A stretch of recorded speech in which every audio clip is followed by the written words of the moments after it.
And we're back on a special edition of Out and About today, talking with TV and radio host Cody Alan about his journey coming out. We'll continue our discussion, but first, take a look at a report from People magazine on the day Cody shared his truth. I remember having distinct feelings early in my life. I knew this about myself, and I had a really hard time dealing with it. I was so ashamed of who I was. The South Carolina native married a woman and started a family when he was 24. He eventually told his now ex-wife about his feelings and decided to end the marriage. In the years since, Alan started coming out to his close friends and family. He tells people, quote, "You realize very quickly that people are very loving and accepting and supportive, and it's good for you to share that most sincere truth about you." After finding acceptance with his peers, Alan says he's ready to share his whole self with the public. All right, so we are back one-on-one with Cody Alan. I tell you, what was it like when you did? I know I've read where you said pushing the button was kind of hard on Instagram, Facebook, and Twitter when you did that. When you did that, what went through your head? Well, first of all, seeing that, I realized that the scariest part of that day may have been admitting my age to everyone, but oh, welcome to the club. You're a pup around here.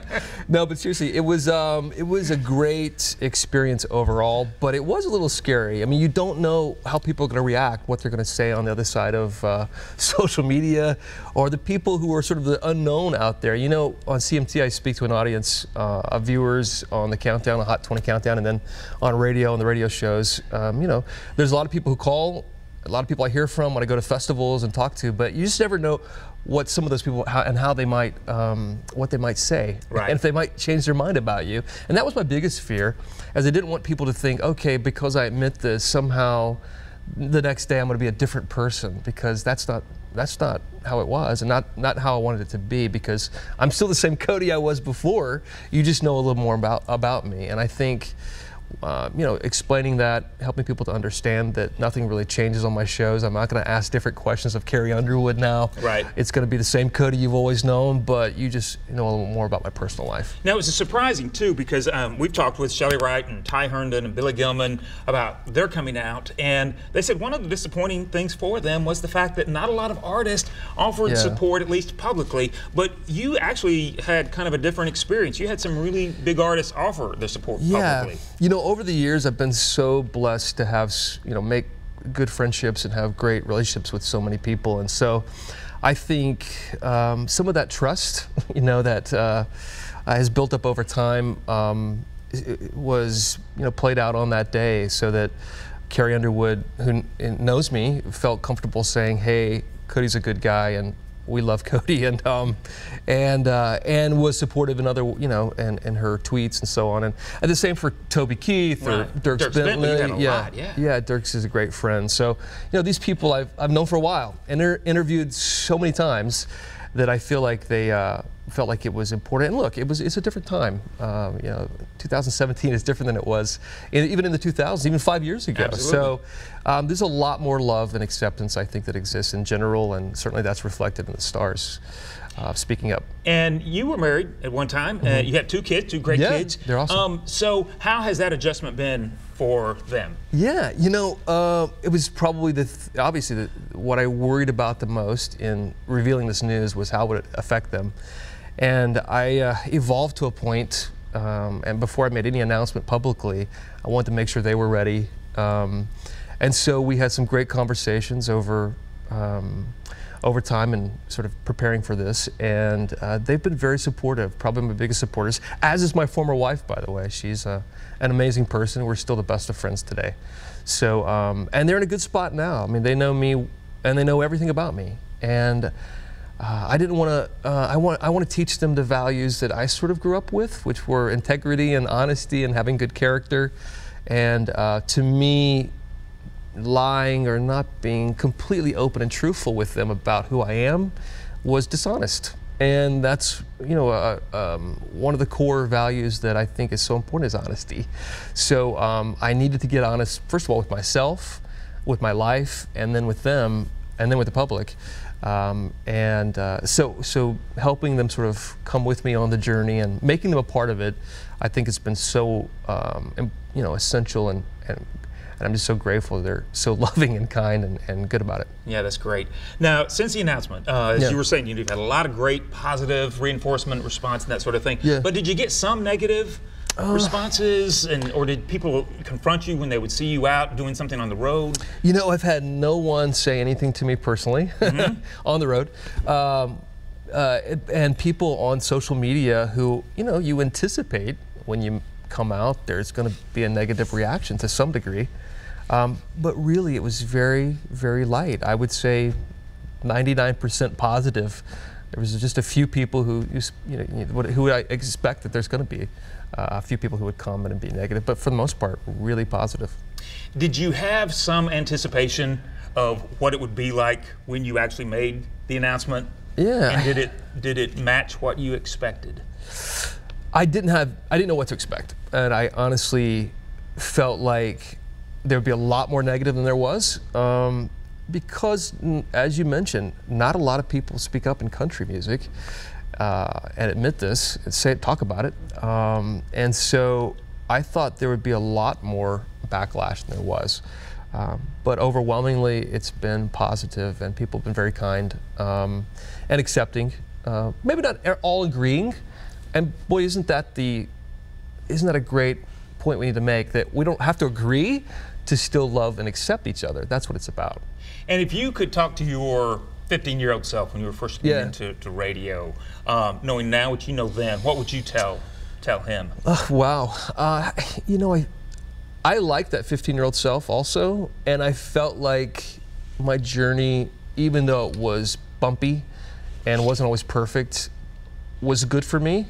It molded me into the character that I am today and to the person that I am today. So I would not have changed really any of that, and I probably would have told that guy to keep on keeping on. It's going to be okay. Even though I knew then what I know now, right? To some degree. So the journey has been good. Yeah. So absolutely. So, all right, we are going to have to break right now, but when we return, more Cody and what the future holds. We'll see if we can't get him to reveal some surprising moments with some of the stars when the cameras weren't rolling, and maybe some when they were. Come on back with us. This is a Storm 5 HD weather update. Sign up for Weather Call at newschannel5.com. More rain continues to speckle the radar this afternoon. This will die down as we head into the evening hours, but you still want to plan on a pretty soggy end to this work week. Now, overnight tonight, skies will dry out because the ground is so very wet from the heavy rain overnight Thursday into Friday. Some patchy fog is possible to start the day on Saturday, but then sunshine will return quickly. It'll be a beautiful day. Here's a look at temperatures right now. A cold front has crossed across the mid-state, and that means temperatures are cooler than where they were to start this week, but still right around average for this time of year, not dramatically cooler. Here's a look at current conditions. Overnight tonight, we drop down to 55 with a chance for some patchy fog.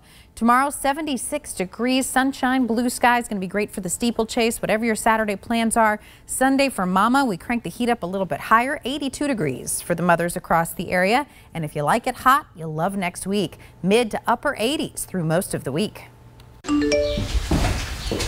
My car's here. I'll be home tonight.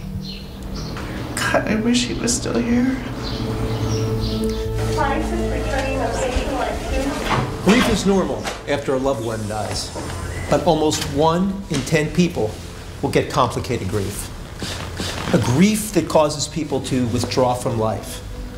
It often strikes those who have lost a spouse they were unusually dependent upon, or lost someone to an unexpected death.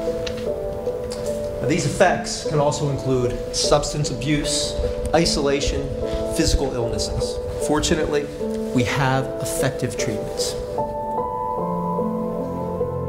If you know someone who may have complicated grief, it's best to get treatment from a clinical psychologist or social worker.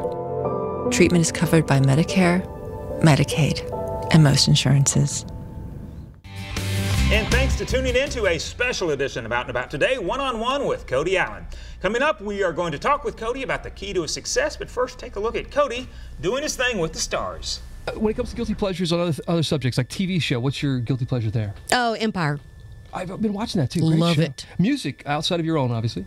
Oh, I would say Bruno Mars. which is interesting to me. You ought to get together with Bruno and do you see some collaboration happening there? Yes.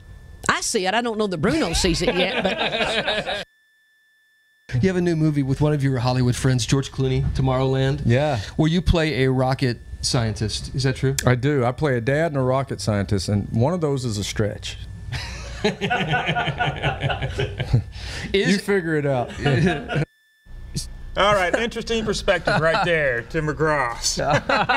Oh yeah, Love those it. two. Yeah. Love it. All right, so we're going to talk about you talking with the stars too, but I also wanted to ask a couple of final questions regarding we were talking about your coming out and that sort of thing. Do you feel kind of a responsibility being a public person and maybe putting your voice into the mix of LGBT rights and for people trying to come out and wanting to come out, wondering what to do? You know, I think it's important, you know, in my position to change perception to some degree. I mean, that's one of the things I want to do is change people's attitudes and stereotypes that we have in our heads, not only of what country music fans look like, because they're a lot more varied than we think. And the same is true for those in the LGBT community, that, hey, there's no stereotype here, and that we all kind of also look a little different and act a little different than maybe you think. And if I could be a part of changing that, I think that would be helpful. I'm happy to support, and I'm happy to host some things, and I've been doing a lot of that. It's been really fun to step up in that way.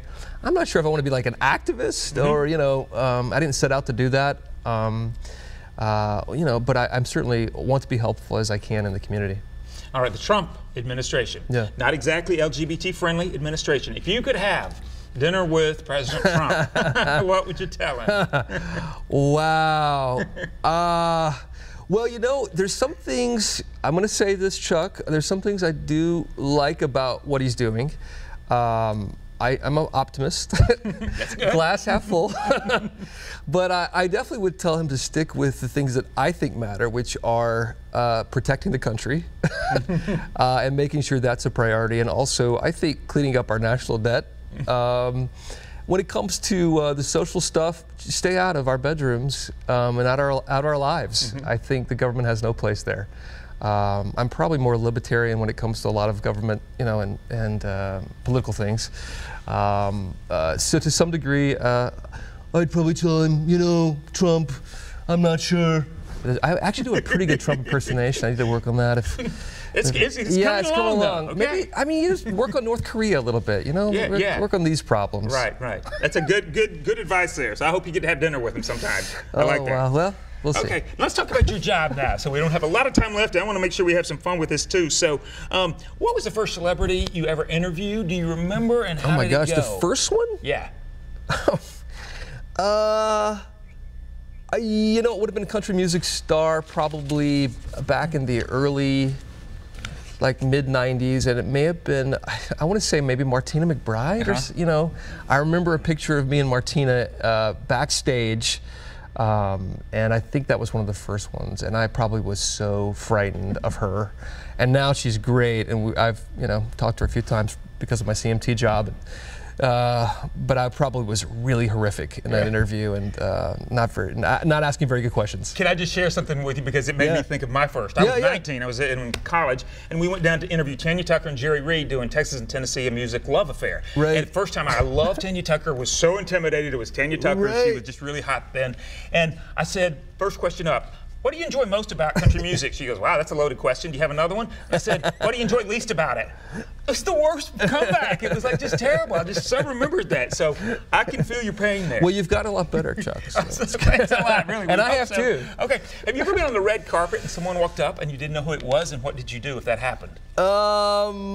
You know, yeah, there's been like a couple times where a new artist walked up, and I just go into my, and I don't know every new artist. Sure. And on the red carpet, just so folks at home know, there's, you know, 100 people you interview in an hour and a half. Right, and they go one right after another. And yeah. And so they're all handing you cards, and you're trying to juggle all of that, and also get all the facts right, and your mouth working, and saying the right questions. So, but yeah, that's happened a few times, and I think I always go to the first question, which is, so how was your year looking? You know, because that's a good question. They can expand upon like whatever direction they want to go, and they can always talk about what's coming up next. Good tricks of the trade. great. Yeah, there you go. Absolutely.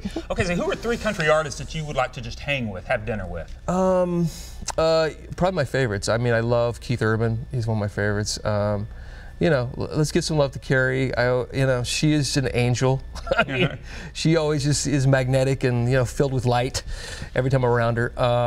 You know, probably Dierks Bentley. He's a good guy too. I just love Dierks. You know, he's so real. Yeah. And is there any celebrity that's on your want list? It's on your, I want to get that artist. I really want to have an interview with them. Any genre. You know, I love Ellen. Oh, yeah. It'd be great to talk to her at some point and have a one-on-one interview with her. Oprah, obviously. Yeah. I mean, Oprah's, you know, queen. So those would be my top picks, probably. Okay. Final 20 seconds. What would you say moving forward you want to accomplish? Only 20 seconds? I want to accomplish more than just in 20 seconds. You know, I would like to continue to be able to do what I do. I'm already living my dream. I've already, you know, reached the top of the mountain that I ever, you know, I would have been fine, like, being a TV weatherman. Okay. And so I ended up being, you know, interviewing country music stars. So I love country and I love being on TV. I love radio. So I'm getting to do a lot of what I ever dreamed of right now. So just to keep it up. You do it well, Cody. Thanks for joining us. Thanks, Chuck. Special. Yeah, we'll look forward to seeing you. All right, that's all the time we have. Thanks for joining us. We'll see you next time.